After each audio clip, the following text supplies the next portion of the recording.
Cette fois-ci, on passe à la chronique vin, quand on va comme ça, avec Serge Leduc, notre sommelier. Et nous sommes toujours, bien évidemment, à Bordeaux, mais on s'en va au musée aujourd'hui. Oui, exactement. Oui. On va aller visiter quelques pans de ce grand musée qui s'appelle la Cité du Vin, un musée inauguré le 31 mai 2016, donc relativement récent, dont la forme est en forme de comme on peut le voir, de carafe. OK, ouais, c'est ça. Ça représente une carafe vraiment très, très beau. C'est invitant d'y entrer, bien entendu. Oui. Et puis, à l'intérieur, on voit plein d'informations touchant le vin. Par exemple, comment on élabore les différents types de vins, comme on peut voir ici. Ça, c'est les vins mutés. La même chose sur les vins blancs, les vins rouges, les méthodes. Il y a un petit vidéo là, qui explique les différences entre ces différents vins-là.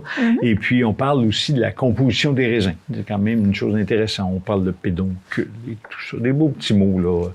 On voit même les images, on les voit moins, là, mais enfin.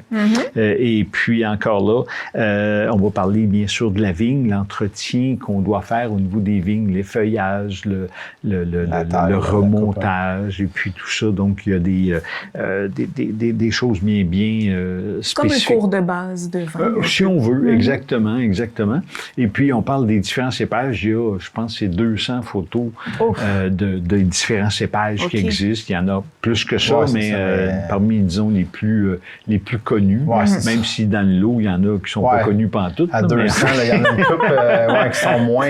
oui, exact. Tu sais, des fois, il y en a qui sont comme utilisés comme un peu, tu sais, pour les 10-15%, oui, exactement. Effectivement. L'assemblage, mais tu sais, c'est jamais eux qui sont comme... Non, c'est ça, en majorité, un peu comme dans la région de Bordeaux, le petit verdot est un de ces cépages-là, qui est un cépage, disons, accessoire, rarement plus de 10%, plus 5, des fois 3, 4, parce que c'est un cépage tellement astringent. Oui, les tanins dans ça sont ouf.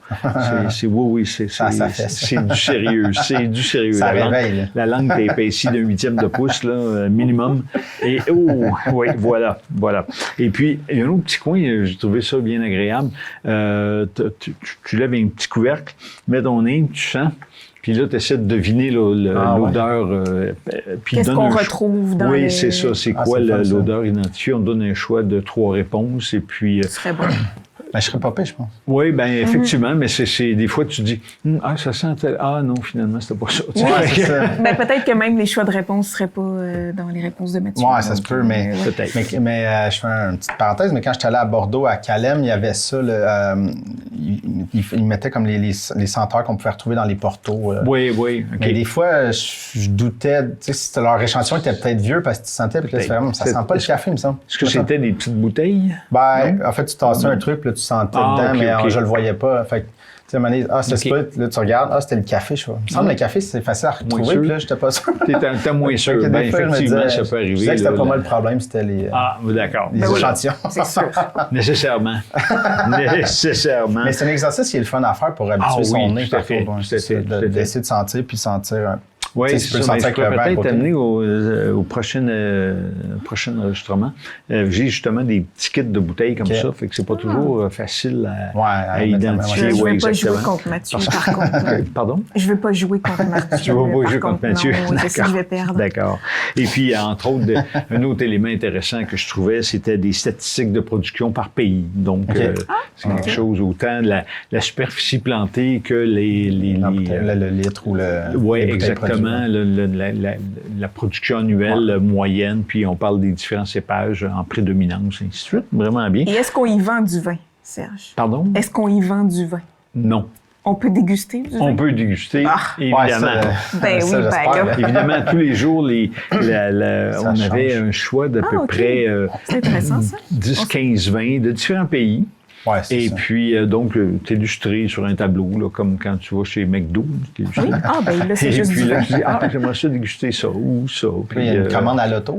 Non, il n'y a pas de commande à l'auto, cependant. C'est sur place dans le musée. Non, effectivement, il y a aussi un petit casse-croûte, puis aussi un très beau resto là, où on peut quand même. Sustenté, bien entendu. Mais Wow. en tout cas, à mon sens, moi, ça a été le clou du vignoble. Du musée. Pas du vignoble, oui, c'est ça, du musée. Je m'excuse. Du musée, ouais, même pas bu encore. Et puis, donc, c'est un film qui illustre, qui présente différents vignobles à travers le monde. Et puis, on a vu, on a un exemple ici, c'est l'Okanagan Valley. Non, c'est en Champagne, je m'excuse, celui-là. Il y en a aussi en Hongrie, ça, je trouvais ça intéressant, parce qu'il y a comme des petites cabanes là, sur lesquelles on peut faire vieillir les vins. Et puis, il y avait, je ne l'ai pas amené, mais on a vu aussi au Okanagan Valley, donc il y avait vraiment des ça permettait de vignobles. voir. Oui, exactement. Partout. Et puis, il y en a un, entre autres, ça m'a impressionné, c'est la Chine.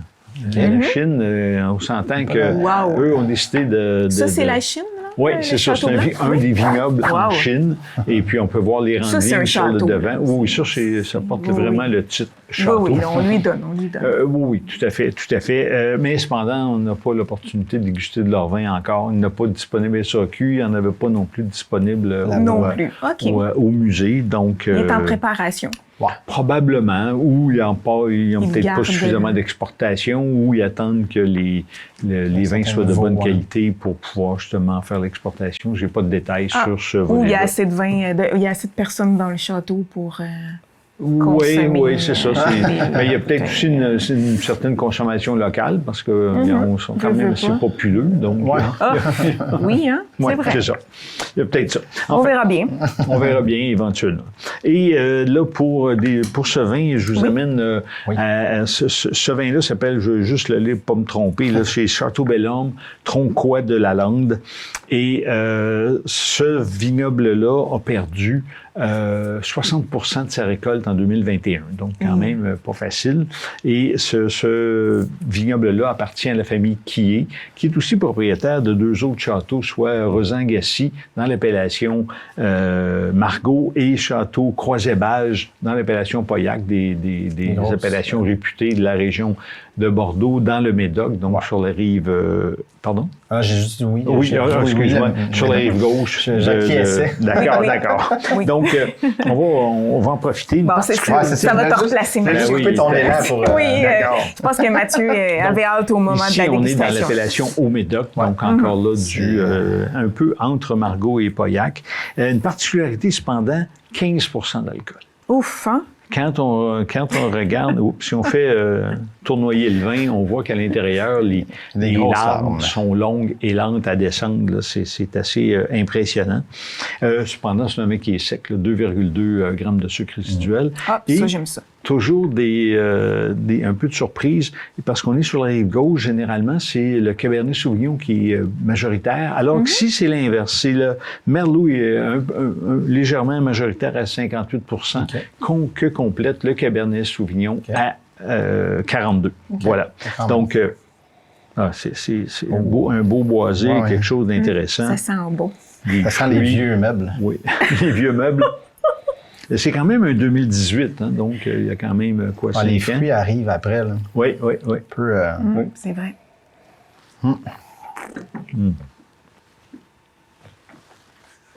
Beaucoup de matière en bouche. C'est vraiment quelque chose d'une belle longueur. Oui, exactement.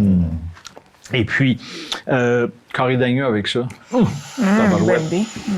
un petit bœuf. Il annonce, il fait beau aujourd'hui, peut-être un dernier barbecue. Là, une petite bavette. Une petite bavette, oui, c'est le barbecue, ça pourrait être quelque chose d'agréable. Pourquoi pas. Et puis, bien évidemment, tout bon vin a quand même un certain prix. Ça coûte quand même 31 $. C'est pas donné, mais pour une petite activité spéciale, on se gâte un peu. Le temps des fêtes. Oui, effectivement. Quoique avec la dinde, ça écraserait un peu la dinde. Fait qu'il faudra avoir plus... On peut l'offrir peut-être en cadeau.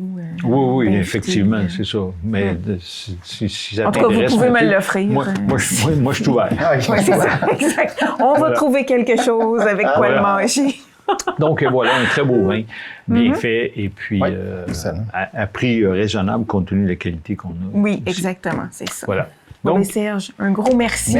Oui, c'était une belle visite de musée. Oui. Vraiment. On se retrouve encore une fois la semaine prochaine. Absolument.